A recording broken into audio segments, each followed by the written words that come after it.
You know that moment when your phone buzzes with another group invitation, and instead of excitement, you feel a wave of exhaustion?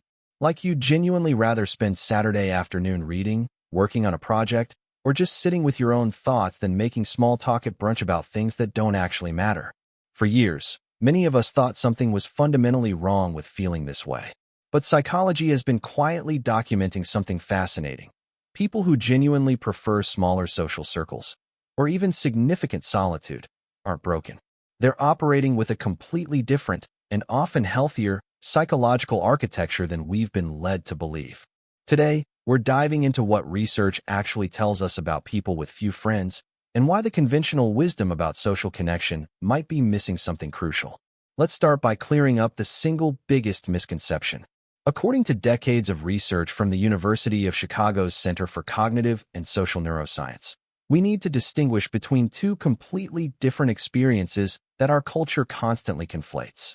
There's loneliness, a painful, distressing feeling that your social needs aren't being met, characterized by what psychologists call chronic perceived isolation. This activates threat detection systems in your brain, increases inflammation, disrupts sleep quality, and genuinely harms long-term health. Research published in Social Science and Medicine analyzing data from over 30,000 participants found that chronic loneliness is associated with cognitive decline, cardiovascular disease, and increased mortality risk comparable to smoking 15 cigarettes per day. Then there's chosen solitude, something else entirely. You can live a relatively solitary life and feel completely content. Or you can be surrounded by dozens of people at parties every weekend and feel profoundly, devastatingly lonely. The UCLA Loneliness Scale measures this distinction with questions like, I feel isolated versus, there are people I can talk to. What researchers discovered is stunning. People can give completely opposite answers while having similar-sized social networks. A 2023 study using the Electronically Activated Recorder, ER, a device that samples sounds from people's daily lives, found that subjective loneliness and objective time spent alone are only weakly correlated. Spending more than 75% of time alone did correlate with loneliness in older adults, but among younger adults, the relationship was minimal. The difference isn't about quantity of friends. It's about whether the connections you have actually align with what you need emotionally. That person with 3 close friends since college versus someone with 800 Instagram followers who feels empty inside. They're experiencing fundamentally different realities despite superficially similar social situations. Now here's where it gets counterintuitive. People who prefer smaller circles or significant time alone aren't running away from connection. They've developed a psychological profile that makes traditional social metrics irrelevant for measuring their well-being.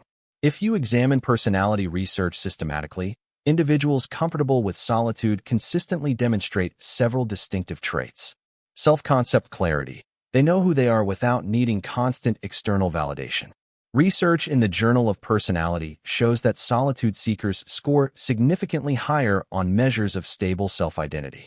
Intrinsic motivation. They do things because those activities matter to them personally, not to impress others or gain social approval.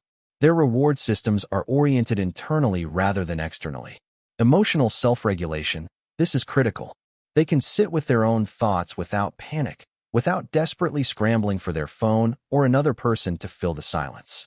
A 2024 study published in Scientific Reports examining 9,000 individuals across 3 generations found that preference for solitude does not protect against the mental health risks of social isolation, but it fundamentally changes the experience.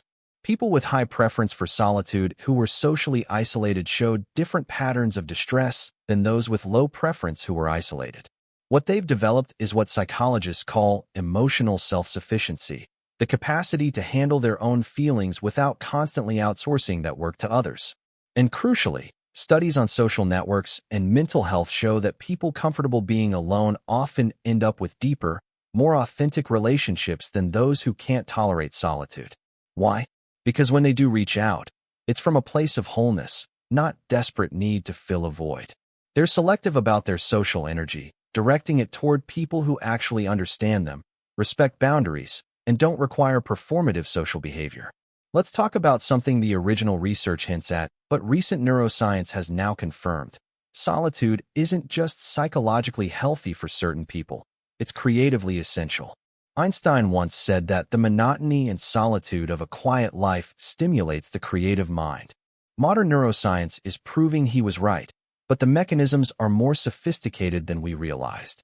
A groundbreaking 2025 study published in Communications Biology analyzed brain imaging data from 2,433 participants across 5 countries, the largest ethnically diverse creativity neuroscience study ever conducted. Researchers found that creativity correlates with dynamic switching between the default mode network, DMN, and executive control network, ECN, in the brain. When you're constantly processing social stimulation, reading faces, managing group dynamics, performing expected social scripts, your brain doesn't have the bandwidth to enter what's called divergent thinking mode. This is the mental state where you explore multiple solutions, make unusual connections, and generate original ideas without pressure to conform to groupthink.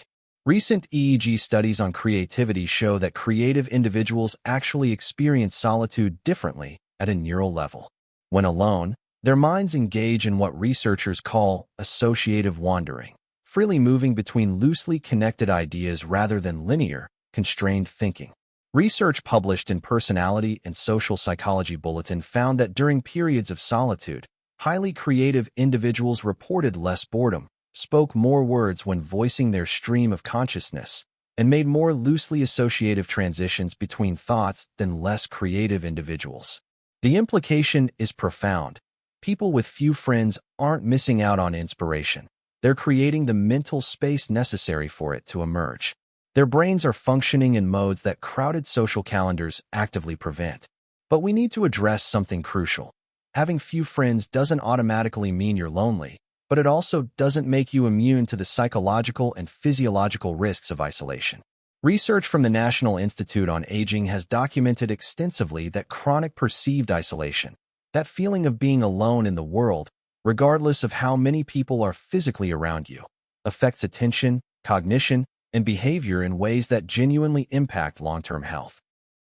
A systematic review of loneliness published in Nature found that feelings of social isolation at age 79 predicted lower IQ scores even when controlling for IQ at age 11, living arrangements, marital status, and other factors.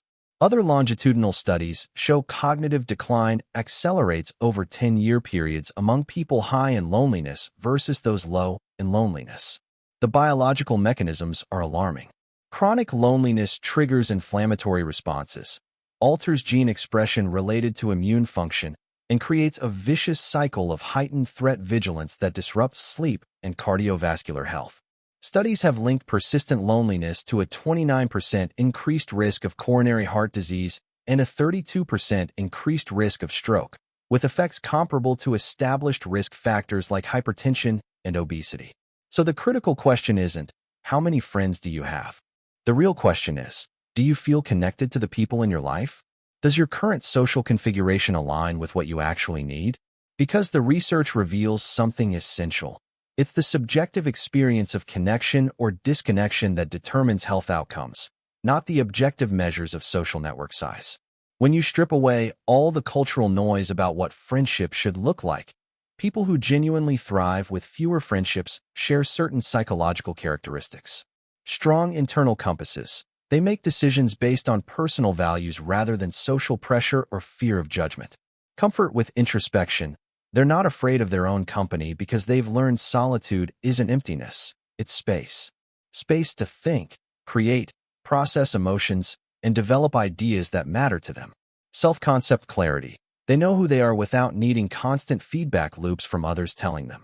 Research in Frontiers in Psychology examining older adults found that individuals who were socially isolated but reported low loneliness, people with small social networks who weren't suffering, sometimes showed better psychological adjustment than those with large networks who felt disconnected. This doesn't mean they never experience loneliness. It means they've learned to distinguish between the temporary discomfort of being alone, which is often restorative, and the chronic pain of feeling unseen even when surrounded by others, which is genuinely harmful. There's also emerging evidence that people who prefer solitude demonstrate higher levels of psychological resilience, stronger personal boundaries, and greater emotional independence than the general population. They're not deficient in social skills. Often they're quite emotionally intelligent precisely because they spend time reflecting on relationships rather than just accumulating them. The trap we fall into is assuming everyone needs the same social diet. But personality research, neurobiological studies, and longitudinal health data all point to the same conclusion. There's no universal optimal number of friendships. Some people genuinely need daily interaction with multiple friends to feel alive and energized. Others need one or two deep connections and lots of alone time to process, create, and recharge. Neither is wrong. Neither is healthier. They're just different psychological profiles shaped by personality, upbringing, and neurobiology. The 2024 study from Japan examining preference for solitude found that while PS doesn't protect against isolation-related poor mental health, it fundamentally changes the subjective experience and coping mechanisms individuals employ. What matters, according to converging evidence from multiple research streams, is alignment. Does your life match what you actually need, or are you forcing yourself into a social mold that leaves you feeling drained and inauthentic? This is why some people with two close friends and rich internal lives report higher life satisfaction than people with 50 acquaintances and no one to call at 2 a.m. when everything falls apart. The person with hundreds of surface-level connections isn't winning at social life. They might be avoiding something essential about themselves. We're all trying to find the configuration of connection and solitude that allows us to be most fully ourselves. And for some people, that configuration involves fewer friendships but deeper engagement with their own inner life and the select few people who truly understand them. At the end of the day, the psychology of people with few friends isn't really about friendship quantity at all. It's about understanding that human connection exists on a spectrum, and your place on that spectrum deserves to be honored rather than pathologized. The person with two close friends and a rich internal life isn't failing at social connection. The person with 50 acquaintances and nobody they can be vulnerable with isn't succeeding. These are simply different strategies for meeting fundamentally different psychological needs. The real tragedy isn't that some people prefer solitude. It's that we've created a culture that makes them feel broken for it.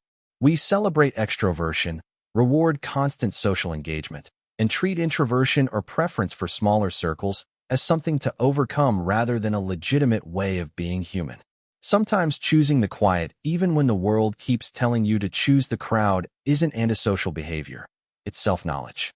It's understanding what you need to thrive and having the courage to pursue it despite social pressure to conform.